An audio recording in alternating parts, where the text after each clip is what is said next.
Je vous montre ici une petite démonstration de l'utilisation du logiciel Mega, qui est un des logiciels les plus utilisés pour la construction d'arbres phylogénétiques en bioinformatique. Il est complètement gratuit et vous pouvez le télécharger sur cette adresse. Alors, la version la plus récente est la version X, mais nous, dans ce TP, nous allons travailler avec la version 6. Donc, vous pouvez la télécharger ici. Une fois qu'elle sera installée et lancée, vous aurez cette interface. Alors, on va construire notre arbre en suivant les différentes étapes mentionnées dans le cours. Premièrement, le choix du marqueur. Alors, j'ai choisi la séquence protéique d'une enzyme d'une grande importance chez les plantes, qui est la Rubisco. Donc, ici, il s'agit de la séquence protéique présente chez différentes espèces de plantes. Donc, ici, je vais écrire les séquences qui ont bien sûr été récupérées à partir de la base de données UniProt sous le format FASTA. Avant d'aller à l'interface de Mega, je sélectionne uniquement les séquences de la protéine. Ensuite, sur l'interface du logiciel, je pars sur Align. Ensuite, Edit Build New Alignment.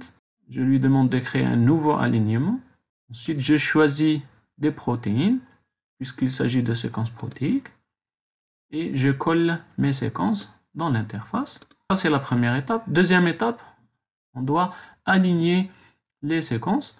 Mega vous donne la possibilité de réaliser un alignement en utilisant deux logiciels différents. Le premier est un logiciel d'alignement progressif. Le deuxième est un logiciel d'alignement itératif qui est Muscle. Nous allons choisir ClustalW. Je clique sur Align Protein. Ici, on vous demande de configurer votre matrice de distance. Je la laisse par défaut et je clique sur OK. Vous voyez que l'alignement a été réalisé de manière très rapide et on va vous donner les séquences alignées dans cette interface. Une fois que c'est fait, je sauvegarde l'alignement sous le format Mega. Je donne un nom au fichier, un nom au travail. Je ferme.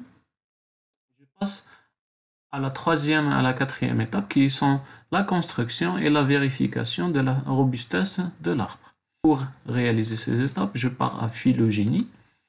Ensuite, par exemple, on va choisir la méthode de construction Neighbor Joining parmi toutes les méthodes proposées par Mega.